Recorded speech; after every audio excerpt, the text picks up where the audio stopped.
مش هنخرج من هنا يا هانس.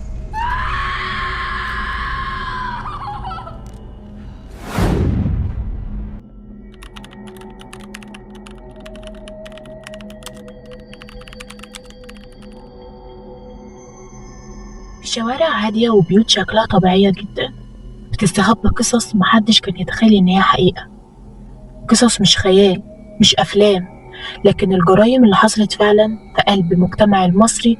جرايم بدأت بخناقة عادية وانتهت بكارثة هزت الرأي العام وغيرت مصير ناس كتيرة جدا. في الفيديو ده مش هتسمع مجرد حكايات، ديت جرايم حصلت فعلا. هنتكلم عن تفاصيل ويمكن تكون صدمة وحقايق لحد النهاردة لسه بتثير الجدل. لو انت فاكر ان كل حاجة حواليك امان، يمكن بعد الفيديو ده رأيك يتغير. خليك مركز لان اللي جاي مش مجرد قصص، ده واقع حصل فعلا في مصر. بس قبل ما نبدأ القصة ما تنساش تصلي على سيدنا محمد عليه أفضل الصلاة والسلام، وتصلي فروضك الكاملة لو انت ما صليتهاش. وما تنساش اللايك وتشترك في القناة وتفعيل الجرس عشان يوصل لكم كل جديد احنا بنعمله. يلا بينا نبدأ.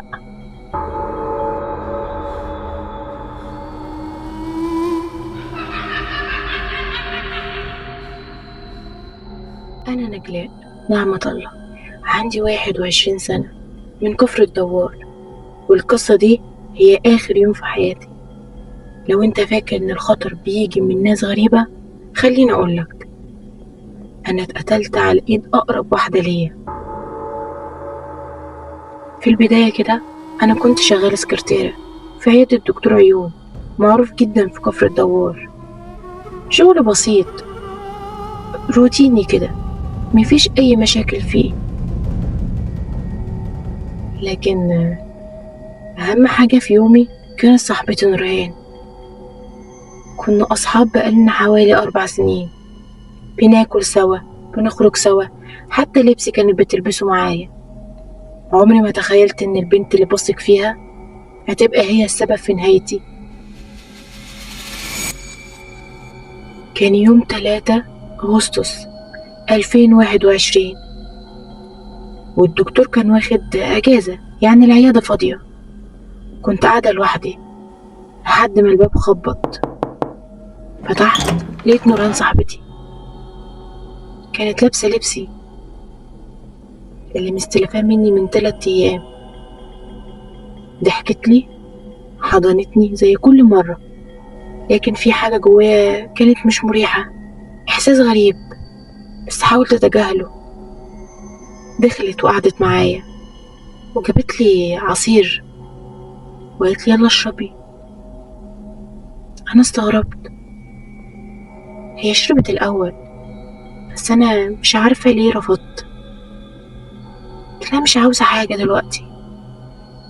الإحساس اللي جوايا كان بيقولي في حاجة غلط، لكن أنا كتبته.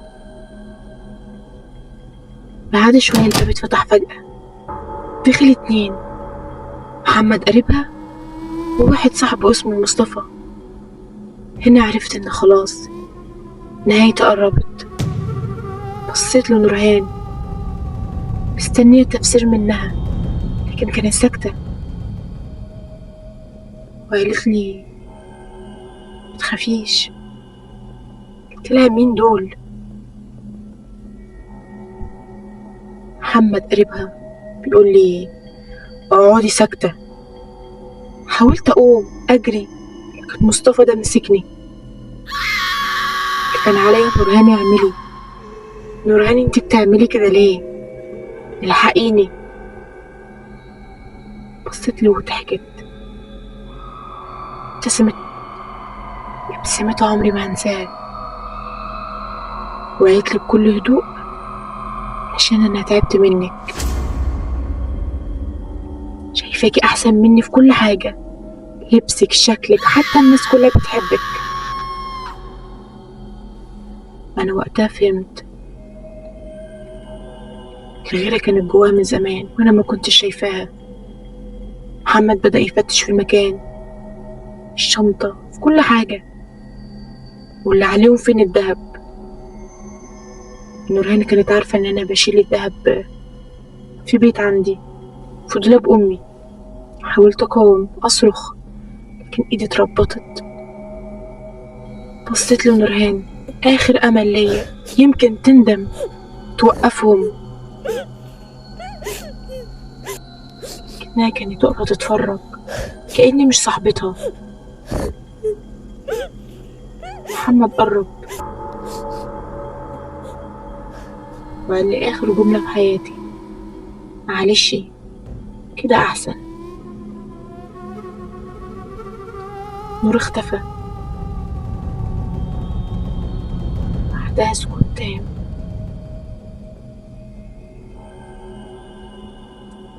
اتقتلت نجلاء مش على ايد حد غريب، لكن على ايد صاحبتها اللي كانت معاها كل يوم واللي كانت عارفة كل حاجة عنها. التحقيقات بعد كده اكتشفت ان الدافع كان غيرة شديدة وطمع في الذهب، ونورهان هي اللي كانت مخططة كل حاجة. مش كل اللي قريب منك أمان، أوقات كتيرة أخطر عدو في حياتك وأكتر واحد أنت واثق فيه.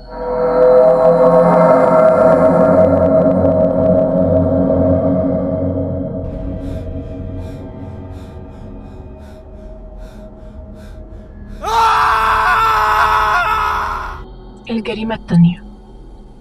أنا كنت واحدة عادية، ست زي أي ست، بتغلط بتتعصب بتزعق، بس عمري ما تخيل إني هتكون دي نهايتي. أنا متجوزة سنة 1999. بيتي من بره كان عادي، لكن من جوه كان مليان صويت، خناقات، كلام بيوجع. أنا بعترف إن أنا كنت عصبية، لساني كان جارح، صوتي بيعلى. كل مرة كنت بقول عادي، أي بيت فيه خناقات وبيعدي، لكن ما كنتش متخيلة إن المرة دي مش هتعدي. جوزي كان ساكت، سكوته كان يخوف، كان بيبصلي من غير ما يرد ولا يزعق ولا حتى بيدافع عن نفسه، وأنا كنت مفكرة سكوته ده ضعف. بيحبني وبيستحملني، بس الحقيقة ما كانتش كده. في يوم من الأيام كنت نازلة السوق بدري، اشتريت كل حاجة ورجعت البيت تعبانة مخنوقة مش طايقة نفسي. كل اللي أنا كنت عايزاه إن أنا أرتاح. دخلت بيتي وهو كان ورايا، كلمة منه على كلمة مني الخناقة اشتغلت. بس المرة دي كانت مختلفة. أنا مسكتش ولا حتى هو كمان. كلام زاد، صوت عالي، بقيت في حالة هستيرية، ما كنتش حاسة بنفسي، وبدون تفكير مدت ايدي وضربته، وانا عارفة ان انا غلطانة في الحتة دي. بس في اللحظة دي انا شفت في عينيه حاجة مش غضب، لأ، حاجة اخطر من الغضب. قرب مني، انا كنت لسه هتكلم، لقيته مد ايده، ما ضربنيش، مد ايده حوالين رقبتي. صوتي بدأ يختفي. كنت بحاول اقاوم، بس قوته كان اقوى مني. كنت ببصله مش مصدقة، كنت مستنية ان هو يسيبني، يفوق ويسيبني، لكن ما سابنيش غير لما رحت. ايوه مت. انا شايفة كل حاجة، بس محدش شايفني.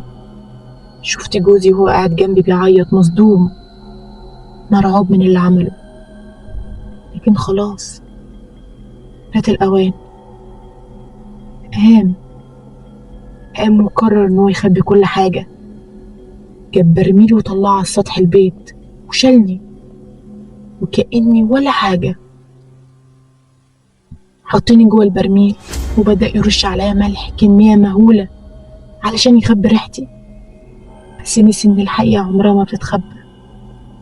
قفل عليا البرميل بالخرسانة وسابني فوق السطح.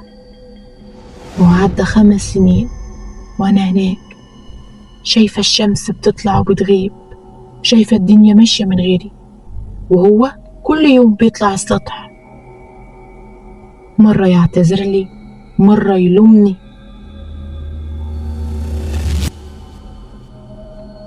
ازاي الحب اللي كنت بحبهوله تكون دي نهايته ويحطيني في برميل؟ وأمي المفروض إن هي تحميني وتكشف الحقيقة كانت عارفة. أيوة كانت عارفة. هو راح قال لها كل حاجة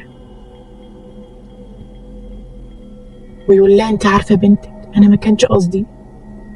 مش المفروض أمي تروح تبلغ وتدفني دفنة تليق بيا؟ لأ، اختارت إن هي تسكت وقالت بنتي صعبة.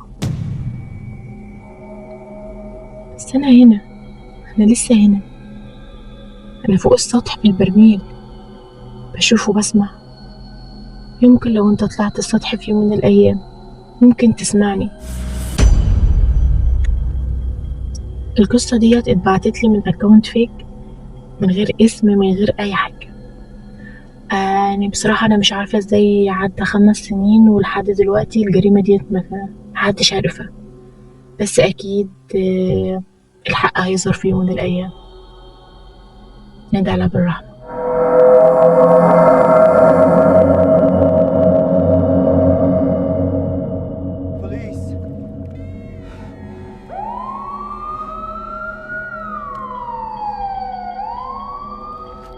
سنة 2023 في مدينة طنطا بالتحديد بلاغ بسيط اتسجل في اسم الشرطة. عامل بيقول إن هو لقى شوال مرمي في مصرف صحي، لكن لما فتحه اتجمد في مكانه. جوه الشوال كان جثة بشرية متشوهة ومحروقة ومش باين ليها أي ملامح.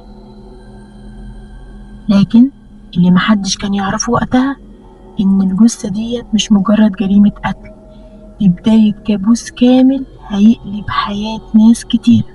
رجال المباحث وصلوا بسرعة في مكان البلاغ. المشهد كان صعب، جثة داخل شوال ملهاش ملامح واضحة، آثار حروق شديدة وقطع في أجزاء من الجسم، كأن الجاني كان بيحاول يمسح أي دليل يدل على هويته. تم نقل الجثة فورا للمشرحة والطب الشرعي بدأ شغله. لكن أول تقرير كان مرعب، كان لأنثى في بداية العشرينات، آثار تعذيب وحرق، تحلل متقدم، بتر في الأطراف، تشويه كامل للوش. سؤال واحد كان بيخبط في دماغ المحققين، مين دي وليه بالشكل ده؟ بدأ فريق البحث الجنائي يراجع كاميرات المنطقة كلها، وبعد ساعات من التفريغ لقطة واحدة بس من كافيه قلبت القضية. توك توك بيقف في شارع جانبي وبنت مجهولة بتقرب منه وبتسلمه شوال. والمفاجأة السواق ما كانش متوتر، كان عادي جدا، وراح رمى الشوال في المصرف كأنه بيرمي كيس زبالة. تم تحديد السواق مكانه واتجاب للتحقيق. لكن المفاجأة الأولى، الراجل طلع بسيط جدا، سمعته كويسة، ملهوش أي سجل إجرامي. والسواق قال بنت وقفتني الساعة 5 الفجر، قالت لي الشوال دي فيه حاجات بايظة من البيت وعايزة حضرتك ترميه. قالت لي إن التلاجة عندها كانت بايظة واللحوم اللي فيها فسدت، وأنا صدقتها. لكن كان في حاجة غريبة، قال إن طول الطريق كان حاسس بريحة وحشة قوي جاية من الشوال، لكن البت كانت هادية جدا بشكل مرعب.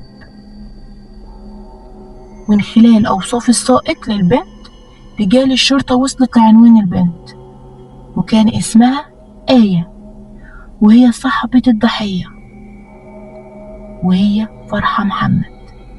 لما الشرطة وصلت آية فتحت الباب بهدوء شديد جدا، لكن أول ما شافت سواق التوك توك وشها اتغير تماما.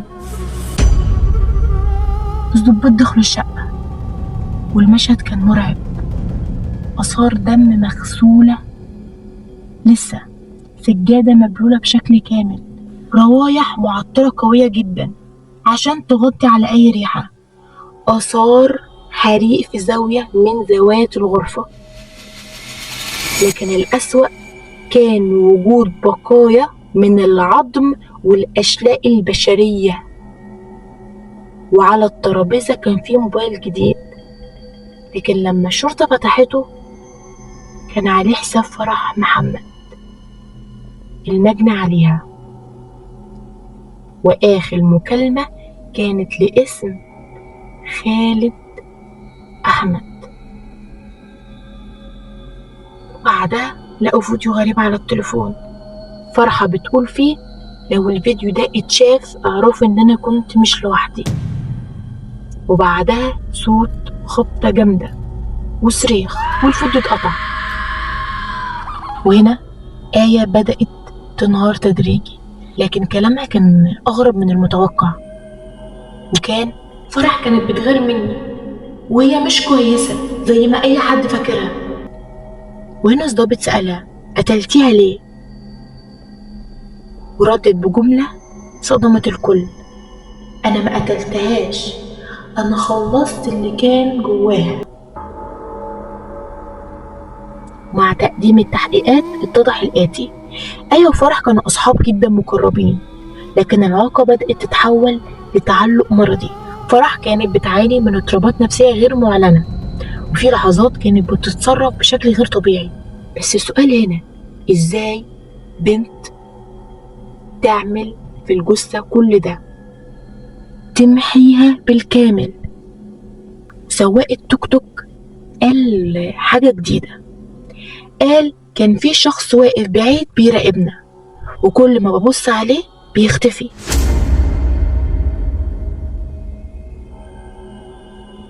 وبعد التحقيقات هنا آية قالت الغير متوقع، قالت الحقيقة في الآخر. واللي حصل ما كانش قتل عادي، دي كانت محاولة إخفاء حاجة أسوأ من الموت نفسه. لكن قبل ما تكمل الكهرباء قطعت في الاسم كله والكاميرات انفصلت والتحقيق اتقفل فجأة بدون تفسير واضح. ملف فرح محمد اتقفل رسميا، لكن الحقيقة ما اتقفلتش، لأن لحد النهاردة في ناس بتقول إن في صوت بنت بتظهر في نفس المصرف بالليل وبتنادي باسم آية. والجريمة ديت اتقفلت، والقضية لحد دلوقتي ما ظهرش فيها حكم، وآية اختفت والقضية اختفت. ايه السبب؟ محدش يعرفه.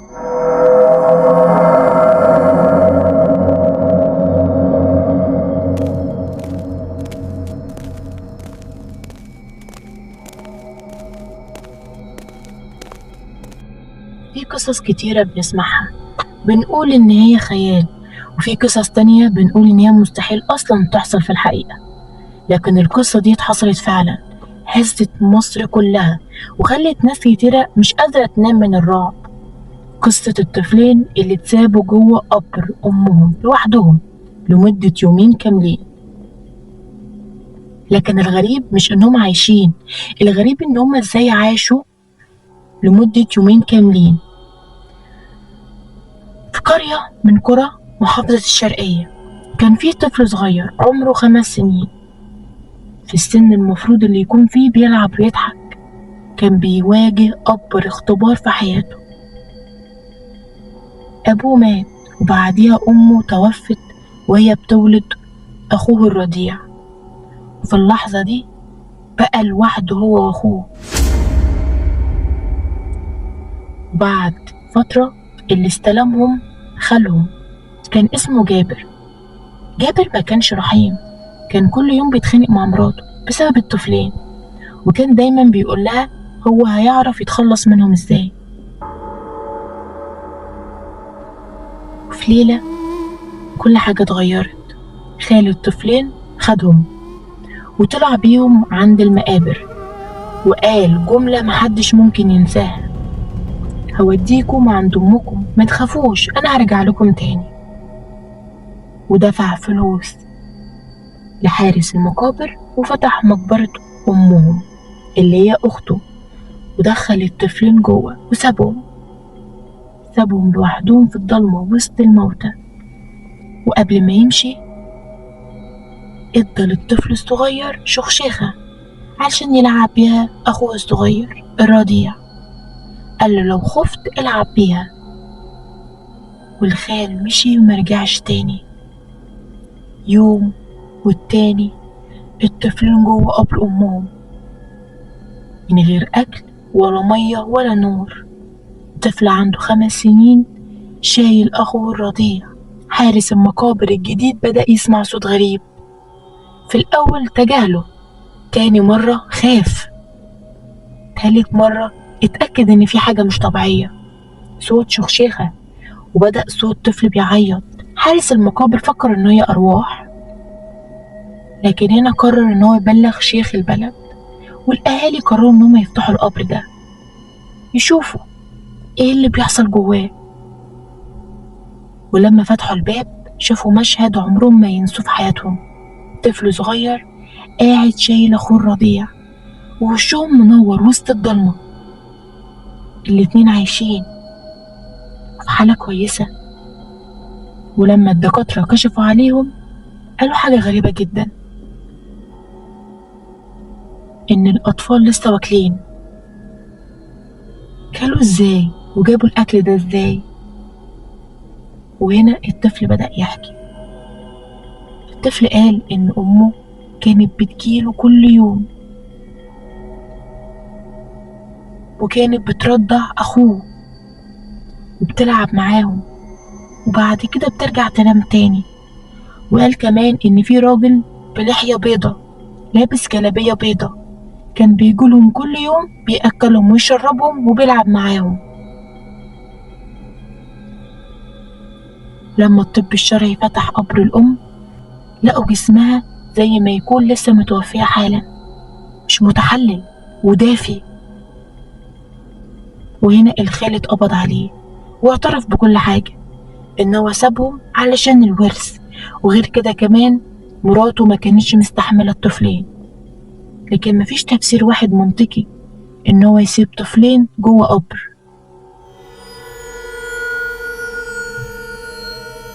وهل الأم رجعت تحمي ولادها، ولا كان ده ملاك يحرسهم، ولا في حاجة تانية احنا مش فاهمينها؟ اللي الأكيد إن في حاجات بتحصل أكبر من عقلنا. وفي النهاية فضلت جملة الطفل ترن في ودان كل اللي يسمع القصة: ماما كانت معانا وما كنتش خايف. وهنا هنكون وصلنا لنهاية قصة النهاردة. دي القصة الأخيرة. أنا بصراحة مش عارفة هل القصة دي بجد ولا رواية من روايات الناس، فلو بجد يعني سبحان الله، وندعي للناس اللي اتذكرت أساميهم في القصة بالرحمة.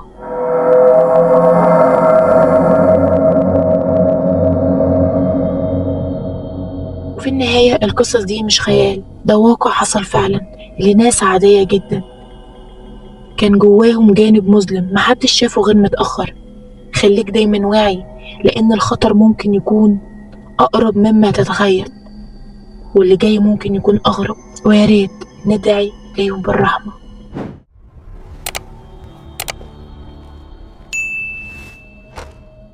مش هنخرج من هنا يا هانس.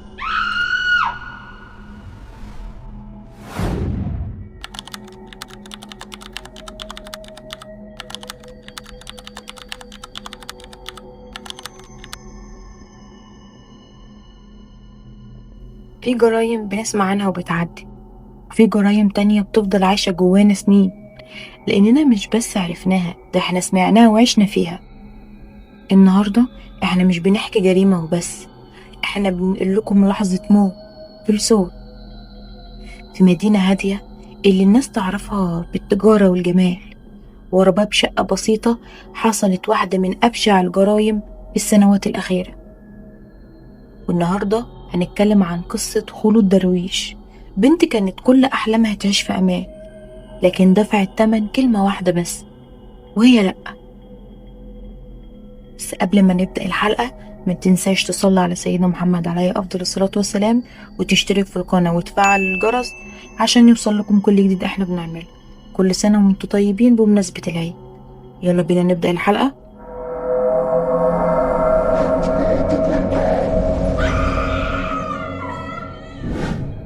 خلود ما كانتش مجرد بنت عادية، دي كانت قصة كفاح ماشية على رجلين، يتيمة شايلة مسؤولية اخواتها لوحدها، ولا في ظهر يسندها ولا حد يقولها انت رايحة فين. كل يوم بتصحى قبل الشمس تروح مصنع الملابس في منطقة استثمارية، مش عشان تحلم لكن عشان تعيش. كانت هي الأم والأب وهي الأمان الوحيد في البيت. وفي وسط التعب ده ظهر حد قال لنا هكون سندي، وكان اسمه محمد. محمد زميلها في الشغل، كلامه حلو جدا وتصرفاته في الأول كلها رجولة واهتمام. خلود صدقت وقالت يمكن ده عوض ربنا ليا، واتخطبوا. لكن زي أي قصة مرعبة، الوحش عمره ما بيظهر في أول المشهد. وبعد الخطوبة كل حاجة بدأت تتغير. محمد بقى شخص تاني خالص، مش بيحب، ده بيملك، عاوز يتحكم في لبسها، في كلامها، في نفسها حتى. والكارثة الأكبر لما خلود اكتشفت الحقيقة، اكتشفت إن محمد متجوز وعنده أطفال. ساعتها خلود خدت القرار الصح وقالت كفاية لحد هنا. لكن المشكلة إن هي مش كل الناس بتقبل الرفض. محمد كان شايفها ملكه، وملكه مش من حقها إن هي تمشي. وبدأت التهديدات، لو سبتيني هقتلك. بقى بيقف لها تحت البيت براقبها، بيلاحقها في كل مكان. الخوف بقى جزء من يومها. في سنة 2022 شهر 10 خلود صحيت حاسة ان في حاجة غلط. قررت ان هي تقعد في البيت وتقفل على نفسها. افتكرت ان هي كده هتبقى في امان، لكن هو كان قرار ينهي كل حاجة. محمد مراحش من الباب، ده طلع من المنور درجة ورا درجة لحد ما وصل شقة خلود ودخل. وأول ما شافته خلود فهمت إن دي النهاية. اتصلت بزميلتها يمكن حد يلحقها، لكن كان هو أسرع. التسجيل ده مش مجرد صوت، دي لحظة موت الحقيقي. خلود بتصرخ يا محمد سيبني، والله ما هكلم حد. صوتها بدأ يضعف وهو بيقرب، وعلى الناحية التانية صاحبتها بتسمع كل حاجة، مش قادرة تعمل أي حاجة لخلود. محمد خنقها بإيد الاتنين، ولما سكتت خبط راسها في الأرض علشان يتأكد إن هي خلاص راحت. ولما سكتت خبط راسها في الأرض علشان يتأكد إن هي خلاص راحت. محمد هرب فاكر إن هو كده خلص كل اللي هو عاوزه، لكن في أقل من ساعات الشرطة في بورسعيد كانت جايباه. في التحقيقات اعترف بكل حاجة، وببرود بيقول أيوة قتلتها، وبيمثل الجريمة بكل برود وهدوء لأنها كانت ولا حاجة. وفي 2023 الحكم صدر بالإعدام شنقا. القصاص اتحقق، بس خلود ما رجعتش، واخوتها بقوا لوحدهم. والقصة دي مش مجرد بس جريمة، دي رسالة إن الحب مش تحكم، والارتباط مش سجن، وأي حد بيحاول يملكك يبقى خطر عليك. وياريت تدعوا لخلود بالرحمة.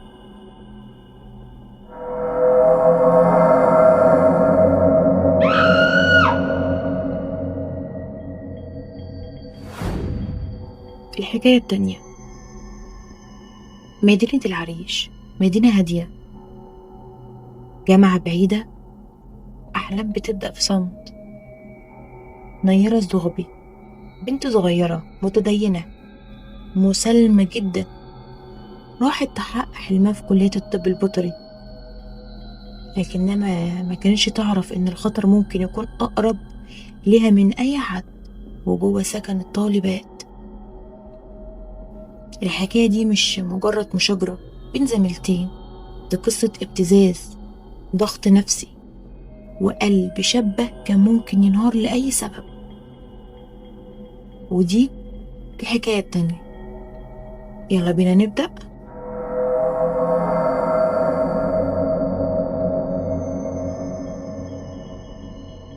الحكاية بدأت بخناقة عادية بين نيرة وشروق، لكن شروق ما كانتش لوحدها، كان معاها زمايل تانية مثلا زي طه. وهنا قرروا ان هم يكسروا نيرة، وفعلا عملوا كده. اول حاجة صوروها في لحظة خصوصية بدون علمها، ورسائل الابتزاز بدأت تيجي على جروبات الدفعة علني، تلميحات قذرة، تهديدات. والتهديدات كانت: اعتذريلي قدام الكل وانا همسح الصور. وهنا نيرة شافت صورتها، سمعتها بدأت تنهار قدام الكل. تخيلوا بنت في سنها بعيدة عن أهلها بتواجه تنمر وابتزاز من أقرب الناس ليها، والضغط النفسي كان فوق طاقتها. وفضلت تتوسل لهم كتير جدا عشان يمسحوا الصور، بس قلوبهم كانت حجر. وفي يوم مشؤوم نيرة تعبت فجأة واتنقلت للمستشفى، بس نيرة فرقت الحياة. وهنا الكل اتساءل: هي نيرة ماتت مسمومة ولا ماتت من قهر النفسي؟ بس هنا دم نيرة ما راحش هدر، بدأ يظهر هاشتاجات اسم حق طالبة العريش، هز السوشيال ميديا كلها. والكل بدأ يسأل: هو ليه حصل كل ده؟ وهنا التحريات اتكشفت الابتزاز والتهديدات وإساءة استخدام وسائل التواصل الاجتماعي. وشروق وطه اتقبض عليهم، والجامعة كلها كانت في حالة صدمة. نيرة الزغبي راحت ضحية انعدام الضمير والغل. القصة دي بتعلمنا إن الخطر مش دايما بيبقى غريب اللي ماسك السكينة، ساعات بيبقى الموبايل في ايد اي حد ما يعرفش يعني ايه شرف. وياريت كل بنت تخلي بالها وتعرف ان الابتزاز جريمة، محدش بيمشي من غير عقاب. وطبعا اتمنى ان انتوا تدعوا بالرحمة للنيرة ويصبر.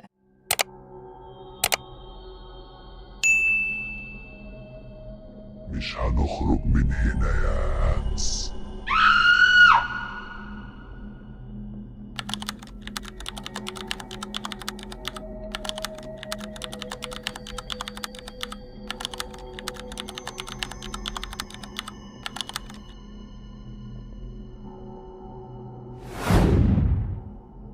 في ليلة من ليالي صيف سنة 1944 كانت عربية ماشية على طريق زراعي هادي بين أراضي زراعية والترع. الدنيا كانت ساكتة، مفيش صوت غير صوت الموتور بتاع العربية والهوا اللي بيعدي بين الشجر. وجوه العربية كانت قاعدة واحدة من أشهر ستات الوطن العربي، ست صوتها كان قادر يخلي الناس كلها تسكت عشان تسمعه، الفنانة أسمهان. لكن الرحلة دي كانت آخر رحلة ليها في حياتها كلها. وبعد دقايق قليلة العربية انحرفت فجأة ووقعت في الترع. واللي حصل بعدها هيفتح باب واحد من أكبر ألغاز الجرائم في تاريخ الفن العربي. لكن الغريب إن السواق خرج سليم وأسمهان ماتت. هل ده كان حادث ولا كانت جريمة مخططة لها بدقة؟ النهاردة هنرجع بالزمن أكتر من 80 سنة علشان نعرف ونفهم القصة كاملة، قصة حياة وأسرار ونهاية غامضة للفنانة أسمهان. بس قبل ما نبدأ القصة ما تنساش تصلي على سيدنا محمد عليه أفضل الصلاة والسلام، وتشترك في القناة وتفعيل الجرس وتحط لايك. يلا بينا نبدأ.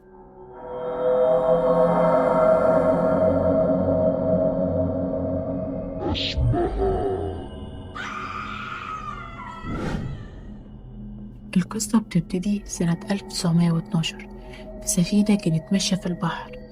كان عليها ست حامل بتولد بنتها، والبنت دي اسمها آمال الأطرش. الطفلة اللي هتبقى بعد كده اسمها كانت من عيلة تسمى الأطرش المعروفة في جبل الدروز في سوريا. عيلة كبيرة جدا ومكانتها عالية، لكن الدنيا ما فضلتش مستقرة بعد وفاة والدها. فهنا اضطرت أمها تاخد أولادها وتسافر لمصر، وهنا بدأت حياة جديدة تماما.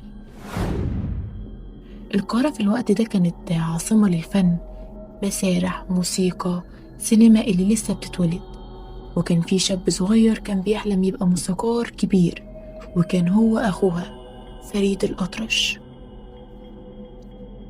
ومن يومها وهي طفلة كانت واضح إنها صوتها مختلف، صوت قوي عميق، في إحساس يخلي اللي يسمعه يقف مكانه.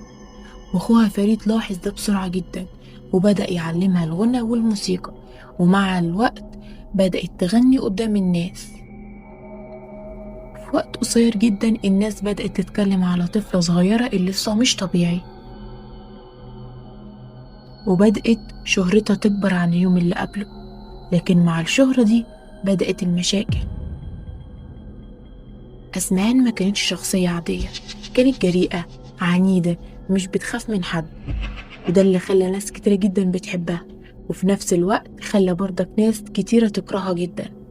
وحياتها بقت مليانة بالعلاقات الغريبة، أمراء على سياسيين على ضباط مخابرات. وفي الزمن ده كان حرب العالمية التانية، والعلاقات دي في وقتها كانت خطيرة جدا. وفي وقت الحرب العالمية التانية الشرق الأوسط كله كان مليان صراعات، إنجلترا على فرنسا على ألمانيا، كل دولة بتحاول تكسر نفوذ التانية. وهنا بدأت تظهر الإشاعات الخطيرة على اسمها.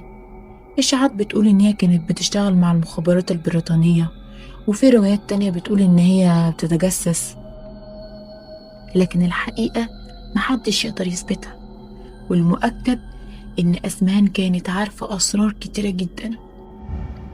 وقبل الحادثة بشهور أسمهان كانت بتصور فيلم جديد، كانت بتحاول إن هي ترجع الفن بقوة، لكن المقربين منها قالوا إن في حاجة غريبة.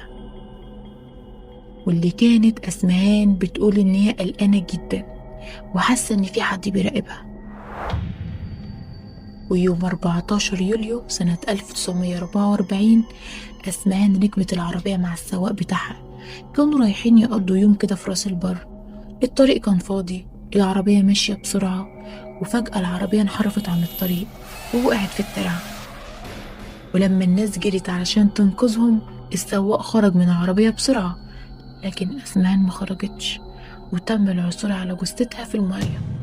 لكن التحقيقات كشفت حاجات غريبة جدا. الترعة ما كانتش عميقة، باب العربية كان مفتوح، السواق ما اتصابش أصلا، وده اللي خلى الشكوك تزيد. والشرطة بدأت التحقيق، لكن كل ما يقربوا من الحقيقة الغموض كان بيزيد. السواق قال إن العربية هي اللي نزلت، ما قدرش يتحكم فيها، لكن الشهود قالوا إن العربية ما كانتش أصلا ماشية سريع، كانت ماشية عادي. وعلى مدار السنين ظهرت نظريات كتيرة جدا، ومنها قالوا إن هي جريمة دي بسبب اغتيال سياسي أو انتقام عاطفي أو تصفية مخابرات أو مؤامرة فنية. وكل النظريات ديت فيها تفاصيل مرعبة تختلف عن أي نظرية تانية. مرت السنين الطويلة لكن اللغز مقتل أسمهان ما اتحلش. يمكن الحقيقة اختفت، لكن المؤكد إن موتها مش مجرد حادث عادي، وإن موتها وراه أسرار تانية.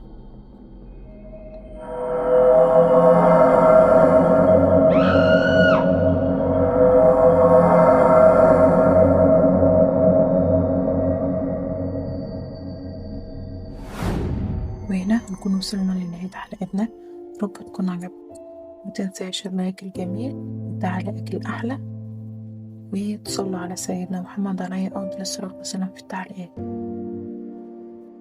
وأهم حاجة تفعل الجرس عشان يوصل لكم كل جديد احنا بنعمله. أشوفكم على خير بحلقة جديدة، حلقات العتمة بعد منتصف الليل.